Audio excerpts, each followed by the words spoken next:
ಶ್ರೀರಾಮಚಂದ್ರ ಅನ್ನ ದಶರಥ ಕಳಿಸಿದ್ದ.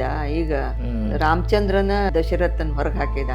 ನಿಮ್ದೊಂದು ಬರೆದಂತ ಒಂದು ಕತೆ ಚುರುಮರಿಯ ಸಿನಿಮಾ ಆಗಿ ಪರಿವರ್ತನೆಗೊಂಡು ತೆರೆ ಕಂಡೈತಿ. ಅದ್ರ ಬಗ್ಗೆ ನಿಮ್ಗೆ ಏನ್ ಅನಿಸ್ತದೆ? ನಾನು ಚುರುಮುರಿ ಮಾರುವಂತ ಅವನ ಮೂಲ ಹೆಸರೇ ರಾಮಚಂದ್ರ. ಅದರಲ್ಲಿ ನಾನೇನು ಬದಲಾವಣೆಯನ್ನು ಮಾಡ್ಕೊಂಡಿಲ್ಲ. ದಿನಾಲೂ ನಮ್ಮ ಮನಿ ಮುಂದ ಚುರುಮುರಿ ಮಾರ್ತಿದ್ದ ಅವ ರಾಮಚಂದ್ರ.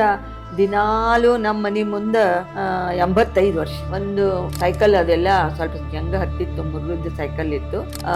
ಎಲ್ಲಾ ಸೈಕಲ್ ನಡ್ಕೋತನ ತಗೊಂಡ್ ಹೋಗಿದ್ದ. ಅದ ಒಂದ್ ಅಂಗಡಿ, ಅದು ಅಂಗಡಿ. ಅದ್ರೊಳಗ ಹಿಂದ ತಟ್ಟಿನ ಚೀಲ ಹಾಕೊಂಡ್ ಚುನ್ಮುರಿ ಇರ್ತಿದ್ದ ಎರಡು ಕಡೆ. ಮುಂದ ಈ ಗುಟ್ಕಾ ಚೀಲಗಳು ಇರ್ತಾವಲ್ಲ, ಅದ್ರೊಳಗ ಕಡ್ಲಿ, ಶೇಂಗಾ, ಪುಟಾಣಿ, ಇದು ಅಲ್ಲಿಪಾಕ ಅವನ್ನೆಲ್ಲ ಇಟ್ಕೊಂಡು ಸಣ್ಣ ಸಣ್ಣ ಚೀಟ್ ಮಾಡ್ಕೊಂಡ ಬರ್ತಿದ್ದ. ಹಿಂಗಾಗಿ ನಾನು ಒಂದ್ ದಿವ್ಸ ಅವಂಗ ಕೇಳಿದೆ, ನಿನ್ನ ಹೆಸರು ಏನಪ್ಪಾ?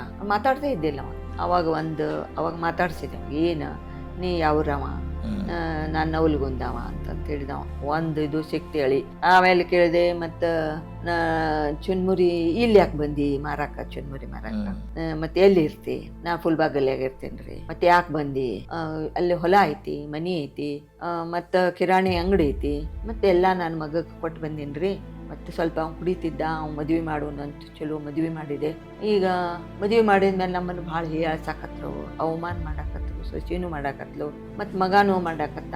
ಸೊಸಿ ಅಂದ್ರೆ ಹಂಗ ತೊಡ್ಕೊಬ್ಬ, ಮಗಾನೂ ನನಗೆ ಹಂಗೆ ಮಾಡಾಕತ್ಕೊಂಡೆ. ನಾವು ಹೆಂಡತಿ ಗಂಡ ಇಬ್ರು ಎಲ್ಲ ಆಸ್ತಿ ಬಿಟ್ಟು ಇಲ್ಲೇ ಫುಲ್ಬಾಗಲ್ಯಾಗದೀವಿ ಅಂತಂತೇಳಿ.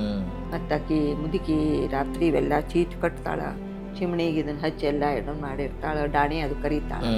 ನಾನು ಮಾರಾಕ್ ಬರ್ತೀನಿ ಹೇಳಿದವ. ಅದರ ಒಂದು ವಸ್ತುವನ್ನು ತಕೊಂಡು ಸಮಾಜಕ್ಕೊಂದು ಮೆಸೇಜ್ ಹಾಕಿದ್ರು.